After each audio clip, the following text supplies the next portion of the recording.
I myself have rejected a ton of people just for this one. And truth be told, I once failed an interview, if you're scheduled for a product design interview, avoid these 5 traps at all costs. My name is Alex. I used to be a group PM at Google for 4 years. Now I help product managers not just land their dream role, but also master the practical moves that maximize long-term compensation. I conducted hundreds of PM interviews at Google, and there were 5 very common traps that even experienced PMs would constantly fall for. And I want to tell you exactly how you can avoid each one of these. And the last one is the one that knocks out majority of candidates, but is also the easiest trap to avoid if you know what to look for. Trap number 1 is not scoping the problem. Remember, you've only got 30 minutes to go into depth about everything that you're going to be discussing. The biggest mistake you can make early on is not deciding the area that you will play in, not defining your space. You're the product manager, so you lead the conversation, explain your reasoning for scope, or frame the problem in a specific way that allows you to actually make significant progress on it within 30 minutes or whatever the allocated time is. Especially if the problem is ambiguous, it is on you to figure out what areas you will not be talking about, explain your logic, and scope down the problem enough so that you can actually solve it or make progress on it and meaningfully answer the question. Define your scope. Trap number 2 is forgetting the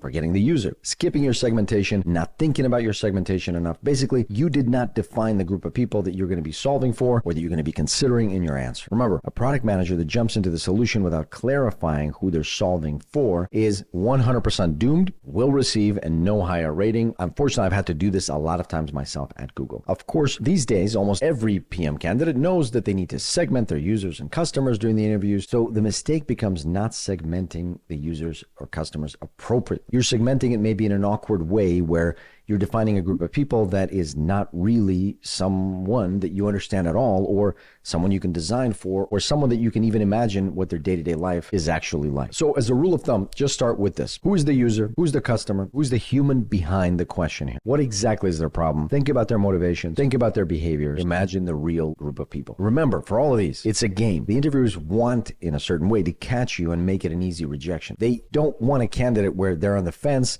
They don't know if it's the right candidate, it's the wrong candidate, they demonstrated the signals or they didn't. The interviewers want to make an easy decision. They don't want to sit there for 30 minutes trying to write up an interview report. Trust me, I've written a lot of these. They want to make it an easy no. So don't fall into these traps. Number 3, mismanaged multi-sided marketplaces. That's right.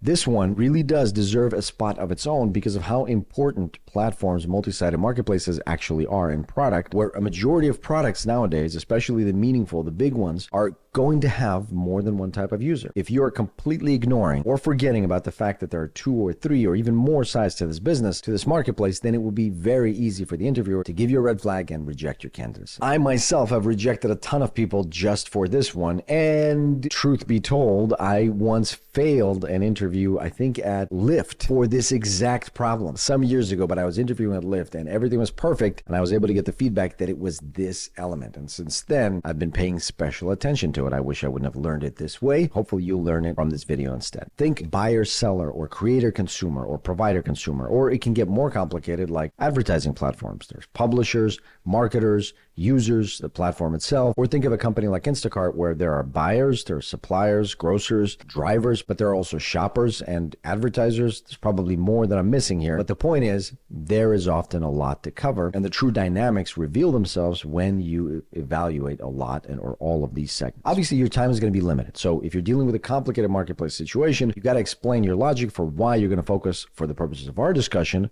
on a particular group, or mostly on a particular group, but ignoring it altogether will make it an almost guaranteed red flag. Choose a side, explain why, walk through the trade-offs. Trap number 4, prioritization and decision making. The easiest way to fall into this trap is to not explain the decisions that you're making and not explain how you prioritize the things that you have to prioritize, picking a problem scope, picking the right segment, or stack ranking your pain points or problems that your customers have or the solutions that you're coming up with. There are a lot of decisions to make in a product design interview, and you need to walk the interviewer through all of these decisions. Your prioritizations and decisions need to make sense in the context of the entire interview question. They have to be aligned with what you're trying to accomplish. They have to be aligned with a product goal, the company goal, and you need to explain and walk us through the trade-offs. Sometimes explaining multiple paths, multiple decisions that you could have made before settling and explaining your chosen one. And trap number 5, the one that knocks out a majority of candidates, the one that's by far the easiest to fix, is that you forget to share your overall thinking due to excitement or some other reason. Why is this one the easiest to fix? Honestly, it just takes a post-it on your monitor that says, share the way you think, or share your thinking, and it should address the majority of the issues. A lot of candidates just get excited about the problem, or they think that the interview is trying to get into a solution,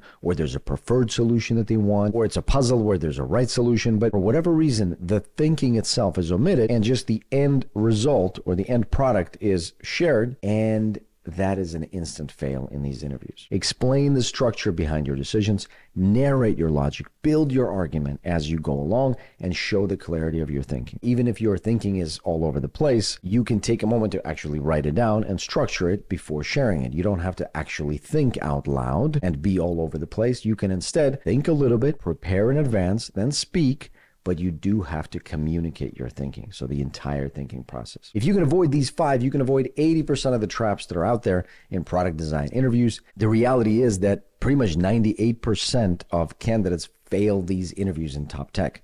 So to avoid them, you have to both know what you're doing, and you have to be significantly practiced, and hopefully with a calibrated interview coach. Thanks very much for watching. I'll see you next time.